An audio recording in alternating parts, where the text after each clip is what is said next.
Primeiro Jornal.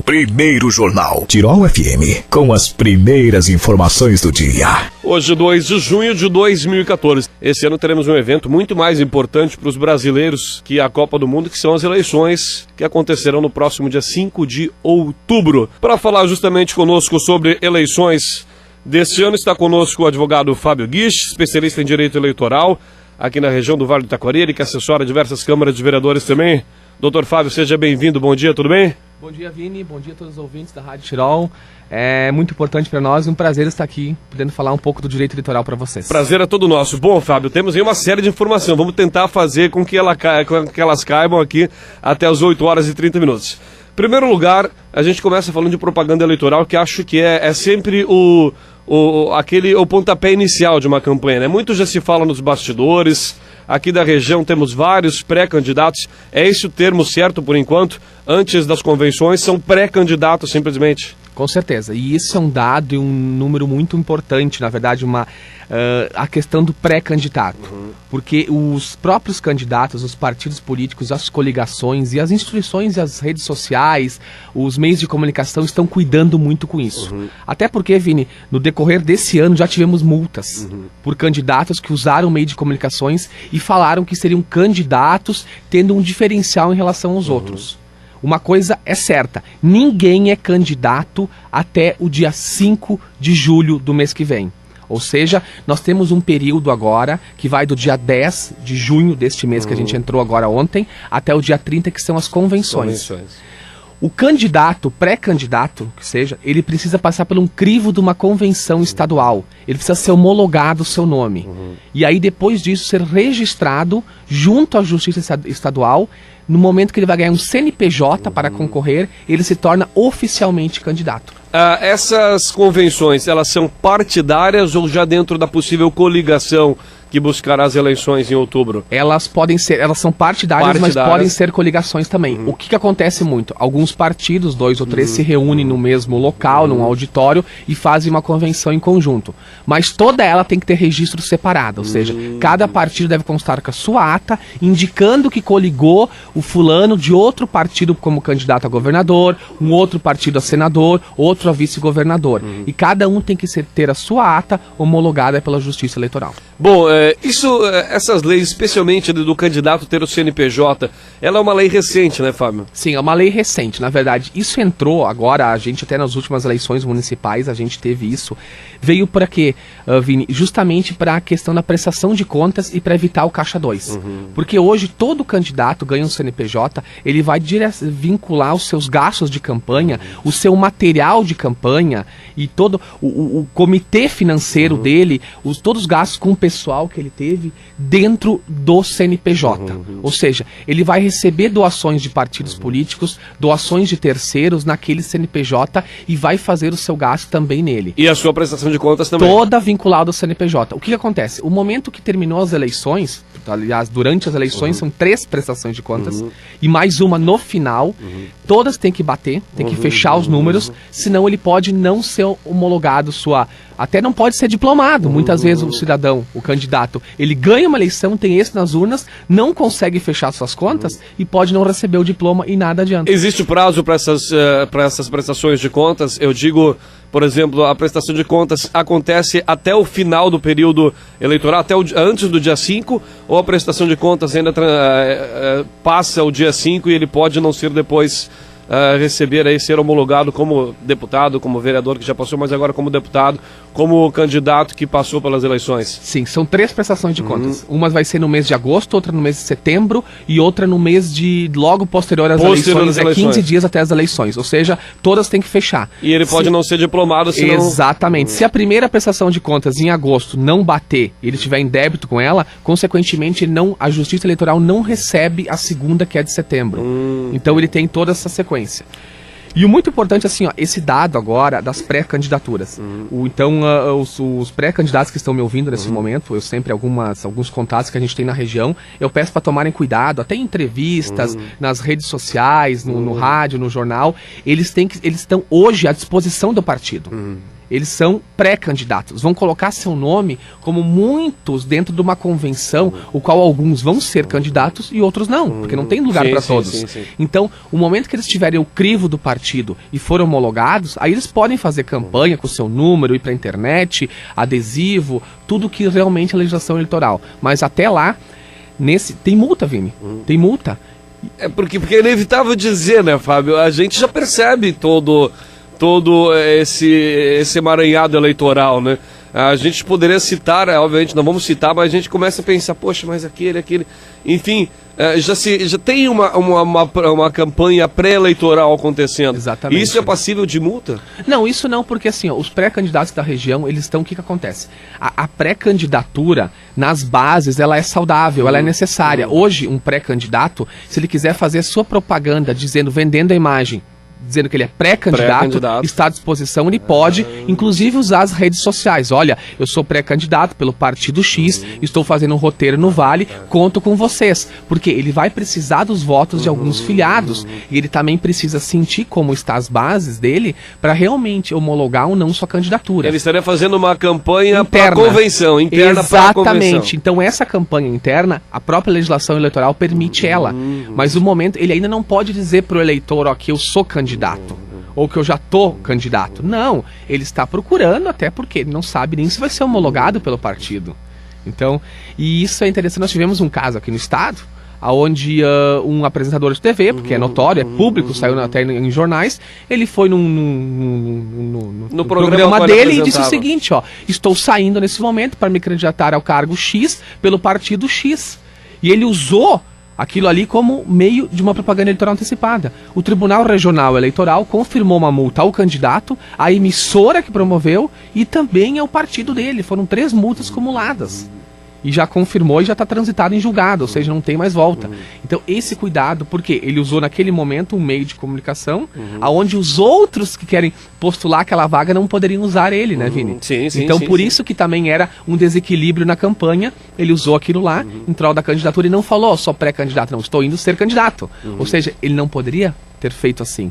Foi confirmada uma multa. Exatamente. Bom, doutor Fábio, nós tivemos aí nas últimas eleições municipais um advento da questão de redes sociais, né? Exatamente. Talvez tenha sido há 2 anos atrás, as eleições municipais em todo o Brasil, a primeira eleição que teve muito forte o apelo das redes sociais, Facebook, entre outras.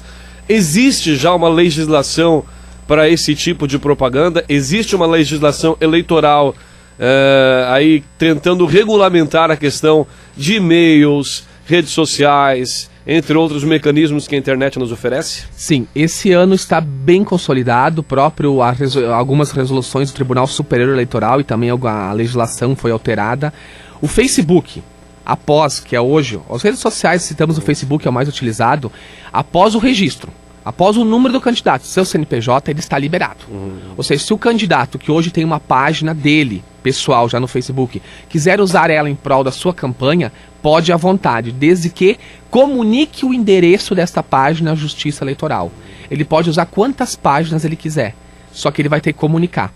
Páginas, homepage. Se o candidato quiser colocar fulano de tal, número tal, em vez de .com, é .can, de candidato.br. Então ele faz o registro e também utiliza a página, tranquilo. O e-mail está liberado, Vini, só que tem um detalhe. O e-mail, o momento que eu enviar um e-mail para uma pessoa, ou para várias pessoas, eu tenho que dar a opção no final dele, se você não quiser mais receber, clique aqui. Aquele que muitos e-mails têm. Sim. E se a pessoa que recebeu mandar de volta, tu tem que tirar do teu banco, descadastrar ele. Então, se enviar novamente e for configurado, aí pode dar problema ao candidato. Mandando um e-mail, ou seja, o primeiro e-mail, tu não vai ter problemas. Agora, se a pessoa manifestar que não quer mais receber, ou se mandar algum comunicado, um retorno, tu tem que respeitar porque a lei diz isso. E é bem interessante que façam isso, porque eu recebo, por exemplo, o e-mail de uma vereadora de Porto Alegre aqui, que eu não vou citar o nome, obviamente, mas é uma vereadora que eu não faço nem ideia. E como a gente recebe muito no e-mail particular e não se dá de conta nessa questão de, se não quiser mais receber, nos reenvia o e-mail, enfim. Então é importante que as pessoas fiquem por dentro também. Bom, já falamos de prazos, multas. Só para retomar o assunto prazos. As convenções devem ser realizadas de 10 de junho... 10 a 30. 10 a 30. Neste período serão conhecidos todos os candidatos oficialmente. Essa homologação na candidatura vai até... Daí a convenção até o dia 30 de junho, e depois até o dia 5, ou seja, 1º a 5 de junho, os candidatos, os partidos vão à Justiça Eleitoral registrar os candidatos. Então, dia 6, oficialmente, começa a campanha eleitoral. Propaganda eleitoral? A partir do dia 6. A partir do dia 6. Dia 6 está liberada a propaganda eleitoral. Na TV só a partir de agosto? Não, na TV a partir de agosto, porque daí determina, se eu não me engano, 40 dias 45 antes. Dias, isso acaba ali pelo dia 17, por aí, de agosto que vai entrar. E aí divide, né? São dias, 3 vezes por semana os candidatos à majoritária e 3 vezes proporcional, assim como no rádio também. Então é segunda, quartas e sextas, candidato majoritários, deputados e senadores, no caso, e depois nas terças, quintas e sábados, o presidente e governador.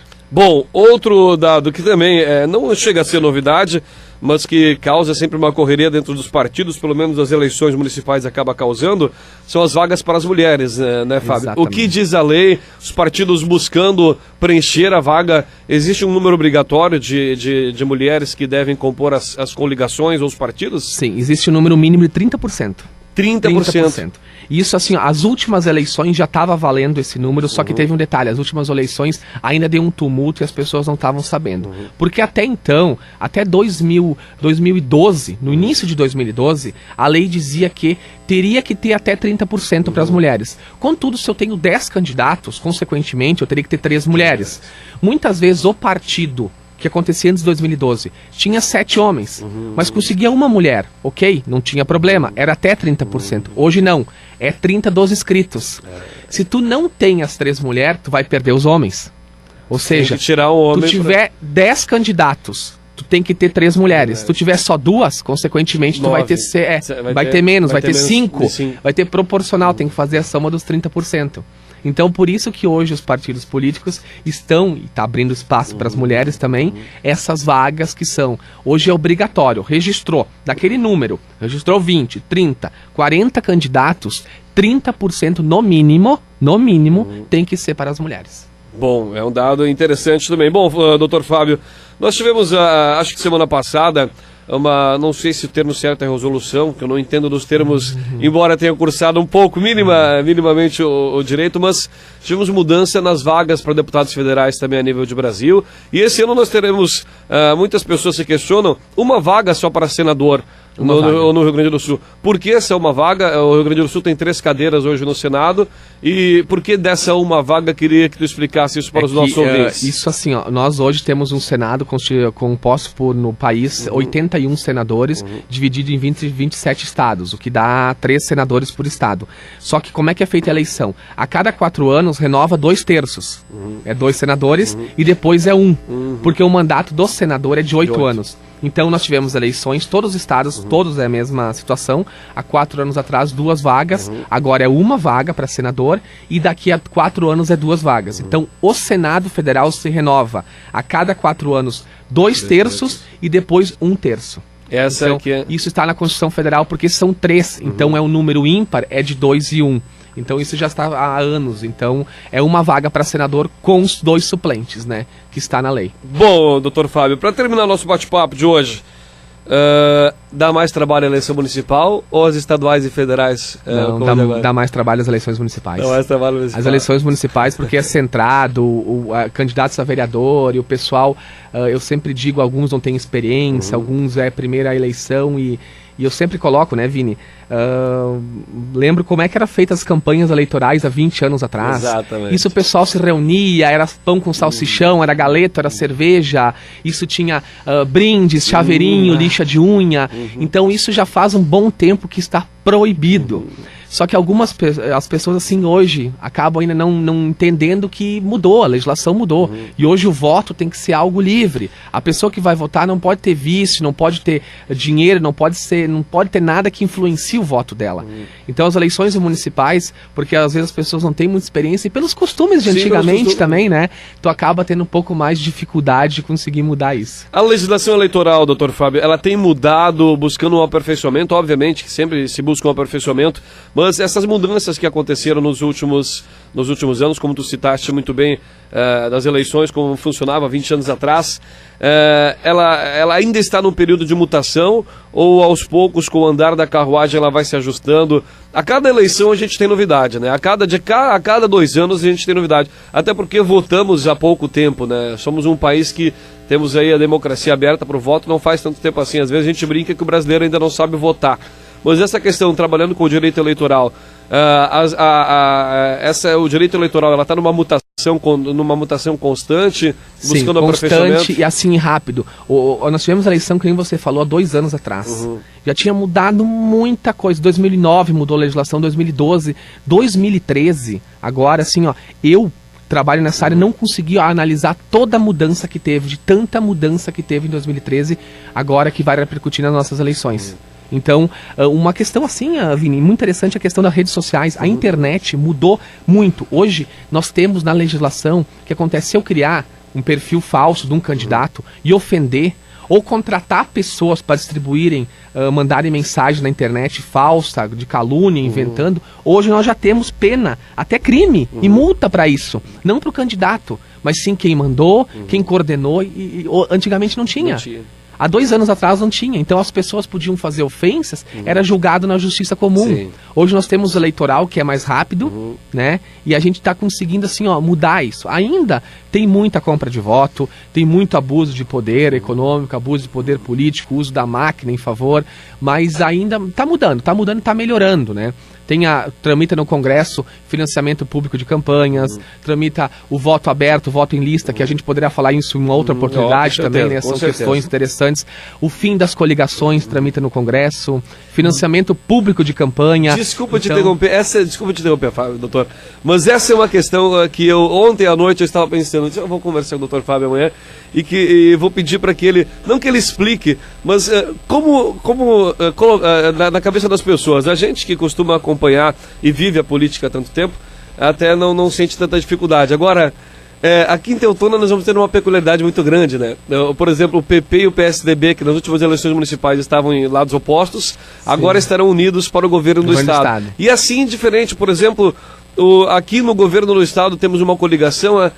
Como as pessoas se situam quando se fala em coligação? Porque as coligações, elas servem para hoje, daqui a 2 anos podem estar lá nos opostos, daqui a 4 anos as próximas para a federal.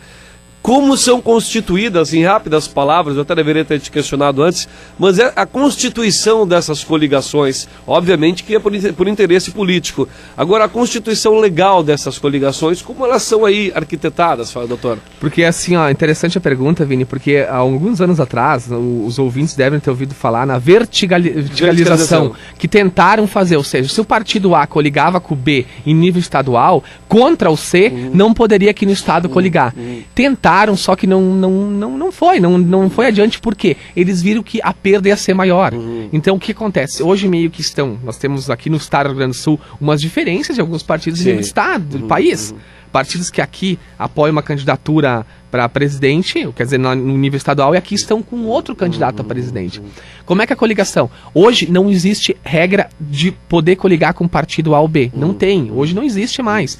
O que pode acontecer dos diretórios nacionais e estaduais interferirem? Nós tivemos alguns casos nas últimas eleições municipais, em qual eu atuei na defesa, que o diretório estadual interferiu na candidatura que não queria que o partido coligasse com tal lá. Só que o que aconteceu? Os juízes, o poder judiciário não consolidou isso. Porque para um juiz, o que vale? Tu se reunir, tu reunir os documentos, fazer a forma correta, e se os filiados, se a base local, estadual, entender que está correto, que deve executar o partido, e tu conseguiu toda a documentação necessária, mantém-se a coligação. Só que é engraçado, realmente, só que legalmente falando, existe o quê? 2 partidos se reúnem, definem os interesses, colocam em votação, dentro dos partidos, fazem atas separadas, indicando, e homologam na Justiça Eleitoral. Então não tem regra. vale os interesses dos partidos para definir as coligações. E as coligações hoje ainda estão valendo também, interessante, para deputados estaduais e federais. Ou seja, os partidos podem se coligar em nível que nem você citou um caso para governador, pode ter 3, 4, 5 partidos apoiando, mas daqueles só 2 ou só 3 para deputado estadual, só um sozinho ou só 2 para deputado estadual. Porque isso influencia até na quantidade de vagas depois, exatamente, né? Exatamente. Esse é o sistema que se divide e o proporcional que vai gerar as vagas. Bom, nós poderemos passar amanhã aqui falando, né? Tem bastante assunto. Até interessante, Vini, uma outra oportunidade a gente conversar, no momento que entrar a campanha eleitoral, que o que mais mudou na legislação são as prestações de contas aos candidatos. É importante. Então, hoje são situações que não se faz mais como se faz antigamente, eu falei. Hoje, qualquer valor pendente não fecha as contas e o candidato pode não ser diplomado. Então, podemos falar sobre isso futuramente também. Fique atento no seu telefone que ele vai tocar, então, para que a gente possa falar exatamente sobre esses outros assuntos. Dr. Fábio Guisch, especialista em Direito Eleitoral, que com certeza vai ter ainda mais trabalho nesse ano de 2014. Doutor, muito obrigado. Tenha uma boa semana. Até a próxima oportunidade. Obrigado aos ouvintes. Obrigado pelo convite. Uma boa semana a todos.